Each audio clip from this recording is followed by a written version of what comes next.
It's our first regular season Mailbag Friday, so let's get to the questions from the listeners.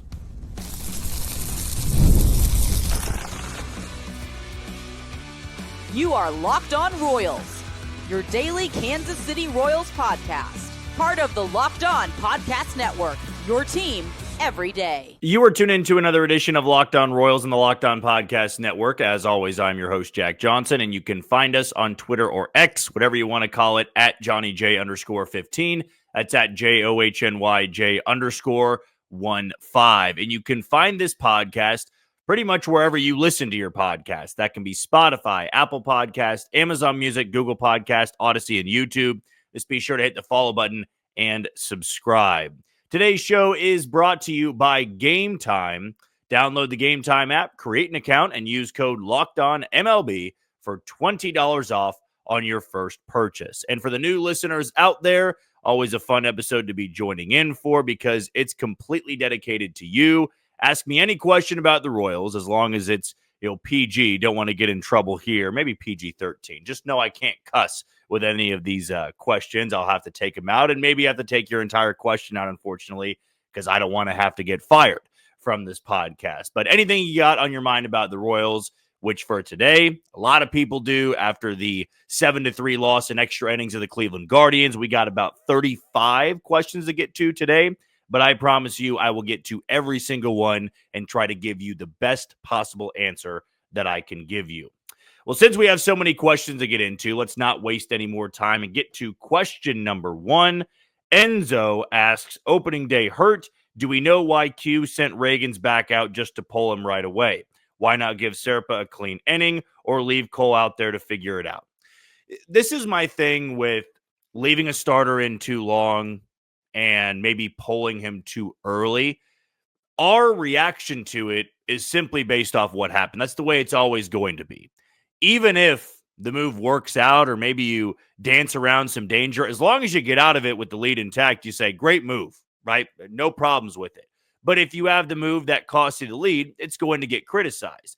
We have to remember, though, Cole Reagans is the ace of this team. And Cole Reagans at one point in that game had set down 7 in a row, right? Might have been 8 in a row. And you can always trust him to battle through mechanics, which he said he was fighting his mechanics a little bit yesterday. You send him back out there because I believe he was still under 85 pitches, and you want to get Carlos Santana out. Serpa was ready, but it wasn't okay, you got to pull him now. We were only going to have him face one batter. If he would have gotten Santana out, which he fell behind 3-1, if he was to have that at bat again, you attack Carlos Santana, and then he would have left him out there for Kyle Manzardo because lefty on lefty there. The reason you pull him is that Manzardo had a good day against Reagans. He had a triple against Reagans, and then he had a double against Reagans. That's why they pulled him with him, fighting his command a little bit. He was battling out there. You want to go to a fresher arm, and Serpa was their best left-handed reliever in spring training. Not that it means anything, but it was the 6th inning. It was too early to go to, Lucas Erceg or Hunter Harvey or Carlos Estevez. So they went with Serpa. The final result didn't work out, but that's going to happen throughout the season. I'm not trying to excuse the move, but that's the time you put in Angel Serpa. You don't put in Sam Long. You don't put in Daniel Lynch. You put in Angel Serpa. And if Reagans would have gotten him out, he stays out there. He didn't get him out. He was going to pull him if he got Santana on base, which Santana put a good swing on the ball, and Bobby Witt Jr. couldn't knock it down. But that's why I believe he pulled him so quickly. Wanted to see if he could get Santana out, and ultimately he couldn't. Blaze asked, what did you make of how Hunter Renfroe has looked in the field? Looked pretty awful in exhibitions again in Texas and opening day. Yeah, this is something I won't defend. Hunter Renfroe was not good at all yesterday. He wasn't good at the plate. He wasn't good in the field. He also looked not that great, as you said, in the exhibition games in Arlington. Here's where I'm at with Hunter Renfroe, and here's where I'm at with MJ Melendez. It is one game. Hunter Renfroe could go out there tomorrow, have a outfield assist and homer. I'm not going to put everything into one game, but I will say after yesterday, these guys just aren't going to have as long of a leash. Hunter Renfroe more so than Melendez because the Royals could just eat the money. He's not on the books next year. And if they've got guys that are succeeding at the minor league level, they're not going to sit around for Hunter Renfroe to hit 150 and have bad defense in right field. They would rather have Jack Caglione out there working through some struggles, but you still have the upside of his bat. And maybe the reality is Hunter Renfroe is lost his touch. Maybe Hunter Renfroe is just no longer the player he once was, and that's no issue to admit. I have no problem admitting that because it happens to everybody in baseball. There will come a time where Bobby Witt Jr. has lost his touch. That is no longer the player he once was. And that just might be the case with Hunter Renfroe based off of last year and at least through spring training and yesterday. Though I did believe that in spring training, he looked good. He was down 12 to 15 pounds. He was moving a little bit better. But yesterday, no, it was ugly. There were a couple of misplays out there in right field. The arm wasn't as good, and at the plate, it wasn't as good either. But it is one game, right? It's just something to monitor. We know with the outfield, the scrutiny they're under. They don't have the luxury of starting slow. They have to have one of those guys start the game well or start the season well. And as of yesterday, the only guy that looked somewhat good was Kyle Isbell, and then he had the base running mistake in the 8th inning. Chris's question is, why didn't they address the outfield needs? They tried to. Truthfully, they tried to address the outfield needs. They went after Anthony Santander. They went after Jurickson Profar. And in the end, they just wanted far more money than the Royals were willing to offer. The Santander deal, I don't have an issue with. I really don't. Because for a guy that doesn't really play the field that well, to give him a 5-year deal north of $90 million, just way too much, especially when you had some young guys that you were bringing in to fill that hole. The Royals are rolling the dice again with MJ Melendez and Hunter Renfroe. But don't count out JJ Picollo for being transactional. Like, if this isn't looking good in April and Renfroe's hitting $150 and Melendez is hitting $140, it wouldn't surprise me if some move is made to jumpstart the outfield. They understand what level of play needs to be expected each and every day. And if yesterday is a sign of things to come, there will be a move made to better that outfield in the future. Jerry has no question, he said, but despite today's game, the Royals are ready to chew lots of bubblegum and kick lots of ass. And guess what? They are out of bubblegum. That's bad news for the rest of MLB. Go Royals. We'll love the positivity there, Jerry. Curtis asks, why does Q love the contact play so much? But seriously, bad time to do it today with Bobby and Vinny coming up. Yeah, I've never been a fan. It's just like with the bullpen management. Never been a fan of the contact play unless it works. And you do have one of your fastest guys out there. Maybe, it was Blanco's read that he thought double play ball, I got to score. But it was a one-hopper, which gave Ramirez time to go to the plate. So, yes, the contact play was on.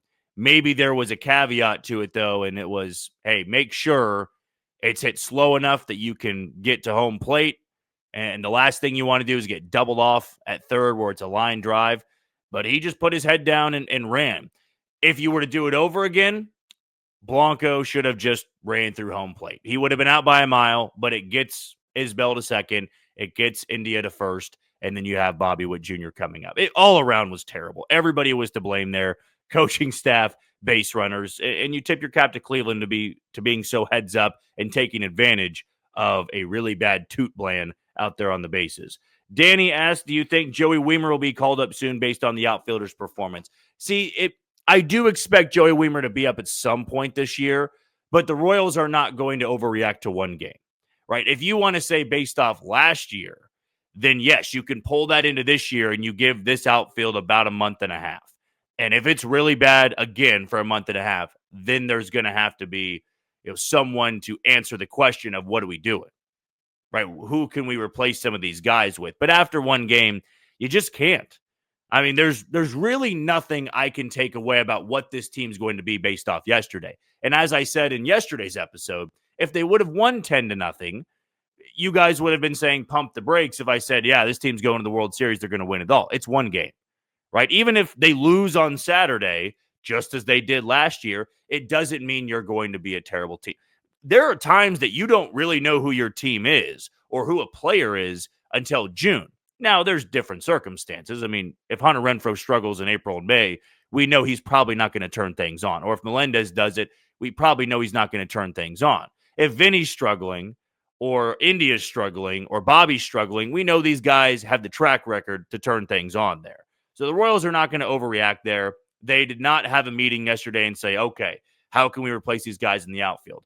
They do need to see more, and the outfielders are aware of that, and the coaching staff is aware of that, and the front office is as well, but they're just not going to make any snap decisions after one game. And let's get to one more here. Ben's question, what value does Renfroe bring to the table? It is a fair question for frustrated fans. When the Royals brought him in, they loved the arm he had in right field, the MLB experience, whether you want to take that for more than it really is, or if you really buy into it, you really don't. And they love the power. He had 25 to 30 home run power for a chunk of his late 20s and early 30s. It's just not there anymore, it looks like. So the Royals see the power potential, and they know he's got the arm and right, and he is an experienced veteran. And that right now is the best option in right field with Jack Caglione and Gavin Cross still, working their way through the minor leagues. He just doesn't have as long of a leash as he did last year, not with this being the final year on his deal. So that's what the Royals see in Hunter Renfroe. I just don't know how long you can buy in to that value. Let's take our first break of the show. When we come back, still a lot of questions to get to next on Locked On Royals. You are tuned into Locked On Royals on the Locked On Podcast Network. I'm your host, Jack Johnson, and you can find me on Twitter or X at JohnnyJ_15. Want to give a shout out to the title sponsor today in Gametime. There's nothing better than catching an MLB game live, the crack of the bat, the roar of the crowd, and the smell of ballpark food. I know for a lot of you yesterday, that was the best part about the game, considering they lost. You just had baseball back. You had ballpark food back. And if you're looking to go last minute, Gametime makes getting tickets easier than ever. With last-minute deals, all-in pricing, and a lowest price guarantee, Gametime takes the stress out of buying MLB tickets, plus ticket prices drop as the game time gets closer, meaning you can score an incredible deal. Take the guesswork out of buying tickets with Gametime. Download the app, create an account, and use code LOCKEDONMLB for $20 off on your first purchase. Those terms apply. So again, create an account and redeem code LOCKEDONMLB for $20 off. Download Gametime today. Last minute tickets, lowest price guaranteed. Our next set of questions is going to begin with Moose. Who do you think will lose their outfield spot by the end of the year? My guess is Hunter Renfroe. It's not because of yesterday. It's because he's the odd man out, right? You can still look at Kyle Isbell and MJ Melendez and say, if they're not a starter, we can put him on the bench.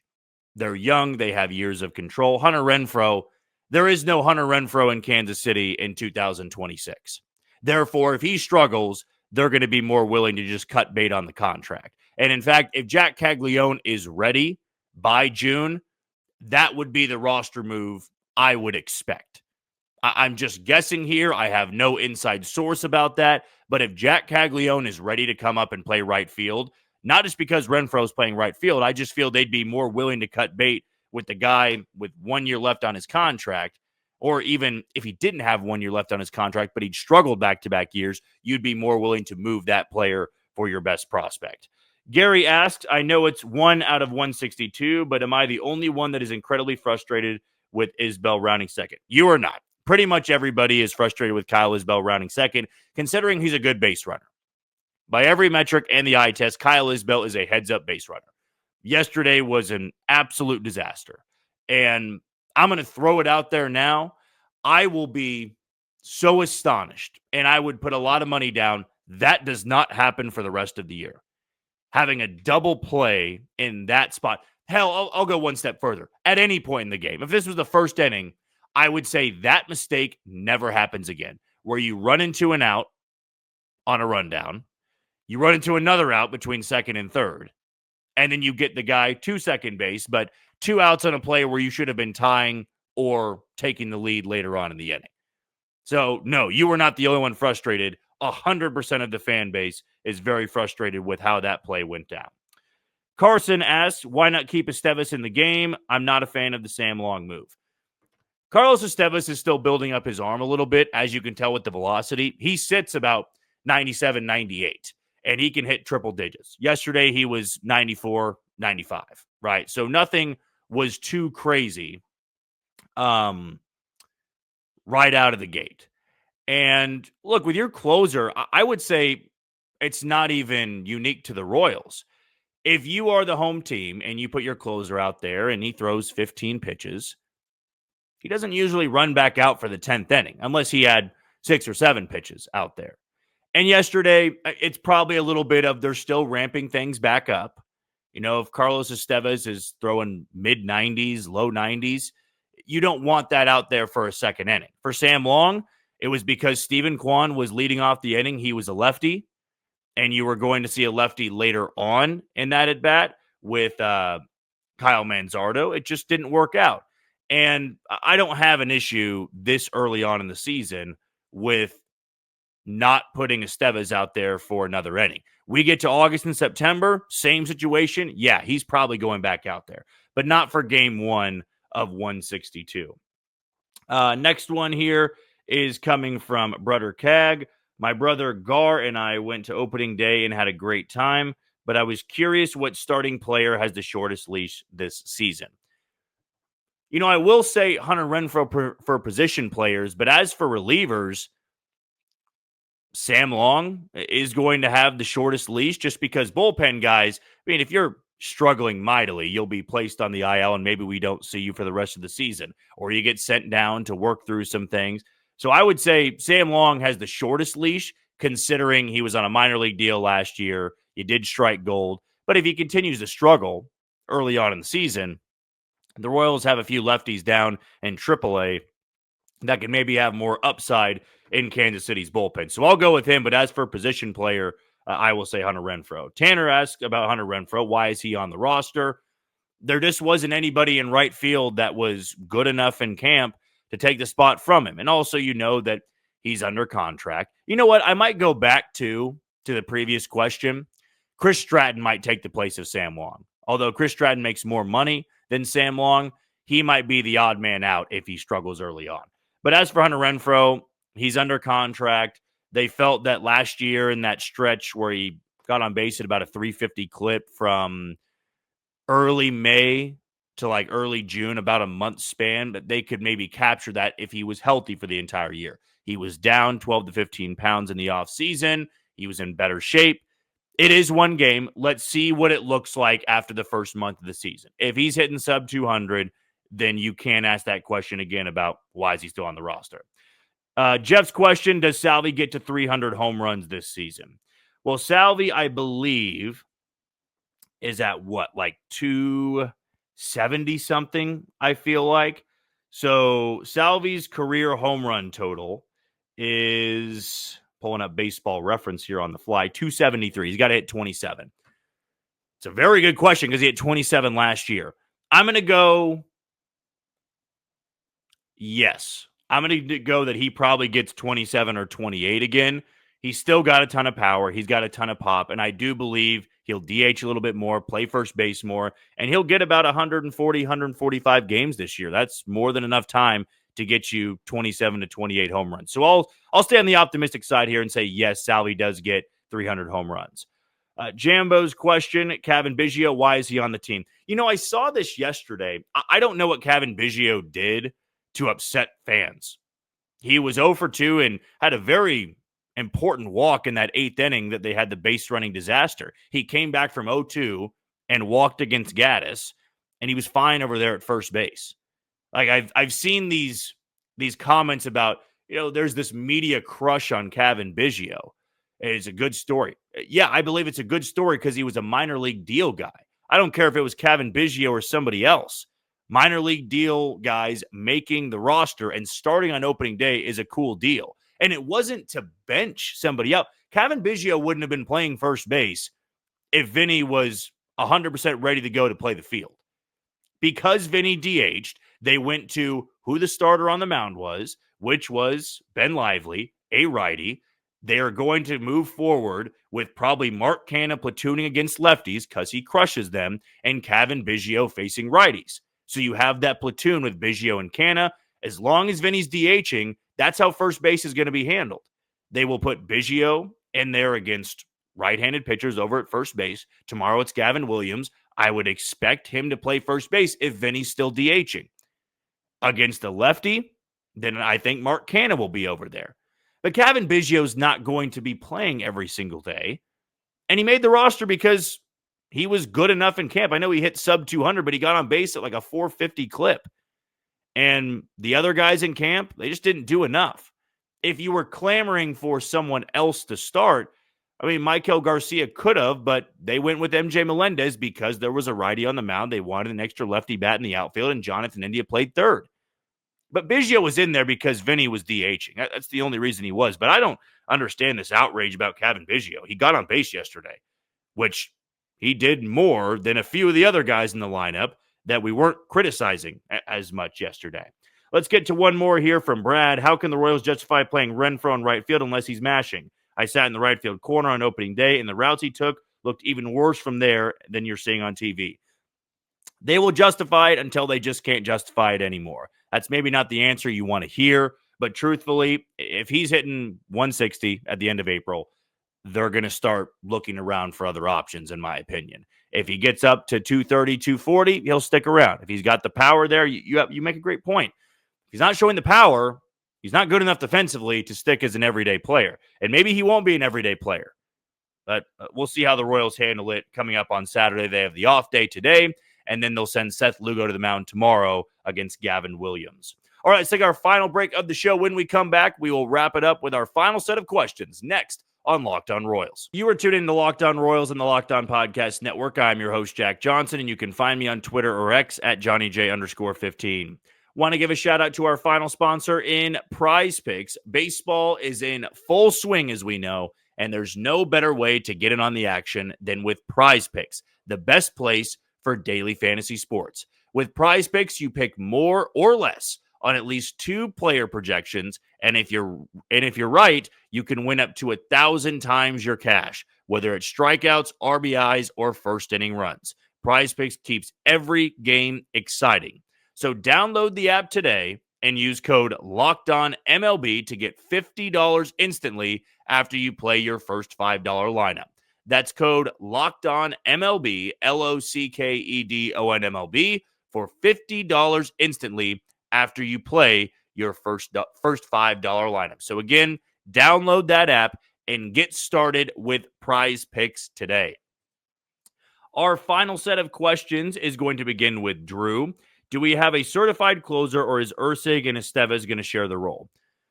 From what we saw yesterday, Lucas Ursig entered, as he did many times last year, in a high leverage spot. They brought him in a one-run game to face Jose Ramirez. That saved Carlos Estevez for the 9th inning. Early on, I expect Carlos Estevez to be the closer. If he can't do it, then I'd imagine Lucas Ursig will take it. But there will be a little bit of a closer by committee.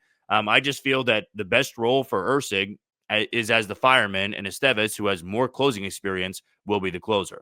DJ asked, at some point, does Garcia switch to right or left field? Did JJ get hosed on the India signing? Early results say yes. Well, I'm not going to overreact to an 0-for-5 game. I believe Jonathan India is going to be just fine. And as for Garcia, I don't see him switching to left or right field, but center field is absolutely a possibility considering they played him out there in center field a little bit. But again, the theme today has been Hunter Renfroe in right field. I don't believe somebody on the roster right now is the answer to right field. If you kind of pick up what I'm putting down here, it'll either be a trade or it'll be Jack Caglione. It'll be Gavin Cross out there in right field if Hunter Renfroe is not the guy in right field for the Royals, which, considering with all these questions, I feel that everybody is on the same page in the comments here that they don't want Hunter Renfroe in right field.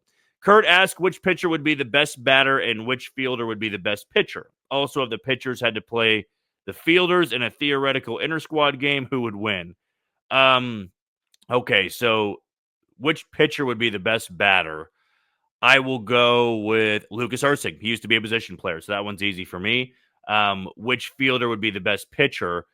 I will say, well, as much as we've been dogging on him in this mailbag segment, I'd say Hunter Renfroe because of the arm. If not him, let's go with the super utility guy, Kevin Biggio. Usually the guys that can play a lot of positions can almost always pitch. And then if the pitchers had to play the fielders in an inter-squad game, good question. I would say the fielders would win because the pitchers would be able to get the infielders out, and I'm not sure the infielders would be good enough to pitch against pitchers because some pitchers still have a little bit of that hit tool. Not many of the fielders are going to have good pitches to throw to those guys at the plate. So fun question there. I actually do like that, Kurt. The Mizzler asks, what's the justification for using Long over Lynch and intentionally walking Santana to face the guy who already had a walk, triple home run? I know it was lefty-lefty, but he did it against Cole and Serpa. Kyle Manzardo, per my buddy Joel Penfield, does great work over at One Royal Way. Kyle Manzardo had a sub-600 OPS against lefties in his career. Carlos Santana had 25 bombs last year. So to call him washed, not the right thing. I know you're not, but some people out there were saying, how can you walk a 38-year-old Carlos Santana? No, he's still a good hitter. And it was righty-lefty. They wanted to go with the overall results, which Manzardo, even though that day he was 2 for 2, you play the odds in baseball. What are the chances he goes 3 for 3 against lefties? He did, and you tip your cap. But they were playing in his career, he's not that great against lefties. Long has been better against lefties, if I can recall correctly. So that's why they went with Long there. And Long has pitched in higher leverage spots than Daniel Lynch, even though Daniel Lynch was good last year in September. So Sam Long, they went with him in that spot. It didn't surprise me too much. And it more so comes down to this for me. It's like in basketball, when there's a 28% three-point shooter, and then you have a 35% three-point shooter. No, if that guy's open, 35% three-point shooter, you're not terrified of him. He's not a 40% three-point shooter, but you're going to guard him more than the guy that shoots 28%. And if that 28% three-point shooter has knocked down the previous two, you're still playing the odds. I'm not going to guard him all the way out in the perimeter because he could go around me. And so for Manzardo, in his career, he's not been great against lefties. You tip your cap. He was phenomenal yesterday. This one comes from Matt. Why does Bobby wear the pad on his back hand while hitting? Wouldn't he want the protection from being hit on his front hand? I want to say so. It's on the backhand. Well, it might just be that the backhand would be, let's see here. It'd be his top hand. It'd be his right hand. So he's probably protecting it a little bit more because that's his throwing hand. At least if I'm thinking about this right. Yeah. So if you're talking about the backhand, I would say you're just trying to protect his throwing hand there because you hurt that, then you can't field either. So that would be my best guess on that. I'll have to take a closer look on Saturday about where that pad is. Gasman asks, with all the rumors from the stadium this week, gun to your head, where do you think the Royals will play in 2031? So tough. I mean, the stadium talk almost exhausts me. I don't mind the question at all, but more so, I don't talk about it too much on the podcast because the renderings, they don't do enough for me. The rumors and all that, they don't do enough for me. When they say where they're playing, that's when I'll talk about it. But my guess will still be downtown. I'd imagine that when the lease is up, that's where they're going to move. And I want to say John Sherman said yesterday when asked, could they, still play at Kauffman Stadium after the lease is done, he said, I wouldn't count on it, or I don't think so, something along those lines. So my guess will still be downtown baseball in Kansas City. John's question, will the Royals have any interest in Mitch Haniger? Not a bad idea. If the right field struggles still continue, I'll tell you this. If they are a glaring issue at the end of April, JJ Picollo is a transactional GM, and I would imagine that he would start searching around if it is a main reason why the Royals are losing baseball games. So is that Mitch Haniger? I guess we'll find out. Eli asked, did you hear what George Brett said on the radio about MJ's swing? He said he didn't understand why MJ felt the need to switch between his old swing and how non-committal he was to his new swing. After saying that, he wished him luck on figuring that out. Seems interesting from him. I didn't hear the full interview. I saw on Twitter yesterday that comment being posted. I was down there in surprise and saw MJ and George talking a few times after his round of BP. I believe that they wanted to change that swing because of the struggles last year. And George Brett is somebody that's one of the greatest hitters of all time. I remember when he was the hitting coach for a little bit. And also he went on the Digging Deep podcast with Eric Hosmer that he was joking around about, 2013 and how none of the players took his coaching very seriously. Like none of those guys really went to him. It was more so to Pedro Grifol, who was also a hitting coach, which, George was able to joke around with those guys about it. But with MJ, I was surprised to hear that. But also, George, if he gave him input and he didn't really want to take it, the best he can do is just say, hey, best of luck to you. I hope it works out. Because, George is wishing the best for MJ, but only MJ can fix this. That's the one thing I got from Matt Cotrero about his swing. He said, it's his career. It's his swing. If he wants to change it, and we're going to help him change it and try to better him as a player. And I'm not sure one game is going to answer all the questions about it, But all I hope is that he doesn't abandon this new stance when things, spiral a little bit. He needs to commit to it, which, as George said, as non-committal, you don't want that to be non-committal because then you're just moving around too much in the box. Aiden asks, and we do have to go rapid fire here. Sorry about the last couple questions. How long of a leash does Kyle Isbell have? Because it's not the first time he's had bad base running mistakes. I would say if we get to the middle portion of the season and the bat is just not there at all, it's worse than last year, they might go with Joey Wiemer. I've already made that pick that I could see Joey Wiemer being the starting center fielder late in the season. So I'll go middle portion of the season would be his leash if he continues to struggle. Caleb asked, how quickly do you think India gets better at third? Felt like the defensive part of it got instantly better when Michael came in. Well, yeah, Michael is an elite defender, and it will take Jonathan India some time because he also played some third and left field. That may take a month or two to really get, the mechanics down over there. I mean, it is a jump from second to third, but props to him for working on it. We'll see how that transitions. And if it doesn't, then maybe Jonathan India has to DH a lot more this season so Michael can play third. Jason asked if Melendez is a terrible April with a very high strikeout rate, how long do you think the Royals ride with him? I'll go the same thing as Isbell. I'll say the middle of the season, and then they would start looking for other options. Kingdom Cave asked, how would you feel about moving Michael Garcia to right field? Arm's not there, but the athleticism is, and I think the bat could play this year if he takes a step forward. Yeah, I could see him maybe a few times playing out there, but I'll go back to the answer I had previously. I just don't see it in right field and left field. Center field is where I believe they would put him if he is going to play in the outfield. Logan asked, not a question, just an opening day overreaction. Q needs to let the maniac closer making $20 million close the damn game. The rotation tinkering is repetitive and rarely worked in our favor last year. With Estevez, he needs to get built back up before he can go back out there and throw, 30 pitches, right? I mean, if he had a full spring, maybe it's a different story. But the fact he didn't, I just feel the Royals are going to take it a little bit slower with him. And if he throws 14, 15 pitches in the ninth inning, they're just not going to send him back out there to throw maybe at worst 20 or 25 more pitches. And even though they have an off day today, you just want to take it slowly with a guy that's ramping his arm back up. This one comes from B. Ferris. Are we in for the same 500 Royals? Give a few up or down as usual. As usual, the most excited I am for the Royals is opening day. Then we're let down most of the time. I told my wife a few days ago, many are saying the Royals could be World Series contenders. She laughed and said, you think that every year, and by July 1, everybody's available for trade. Come on, Royals, put a great year together. Well, I mean, they were in the playoffs last year, so I wouldn't say same old Royals because they also started 0-2 last year and 1-3 to begin the year, and people thought the sky were falling. You care, you're going to overreact to opening day. I get it, but I'm not going to get too caught up in the panic of losing games until you get to a point where you're 15 games below 500 or you're in the middle portion of the season and you're, 7, 8, 9 games back of a wild card spot. That's when you can go, all right, maybe this is going to just be a mediocre team. Chance asks, is there even a glimmer of hope that this team can possibly get close to sniffing 500? I know you, Chance. I know you don't mean that, but to play along with it, yes, I do believe they will be over 500. As you heard my prediction yesterday, I have them winning 88 games. And lastly, Royals data dugout. Why is baseball so weird, Jack? The age-old question, right? I will never be able to truly define baseball. Every time you feel like you have it figured out, this is going to happen, this is how things are going to go, it goes the opposite way. So to answer your question, I have no idea, and nobody's ever going to figure out why baseball is so weird.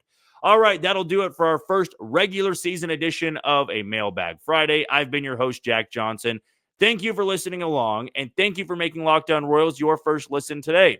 For your second listen, find Locked On MLB as Baseball Guru Sully brings a daily blend of humor and baseball, keeping you updated on every rumor and story throughout the offseason. Find Locked On MLB on YouTube or wherever you listen to your podcast. Enjoy the game on Saturday and Sunday, and we'll be back to recap it all on Monday. But until then, you take it easy, Kansas City.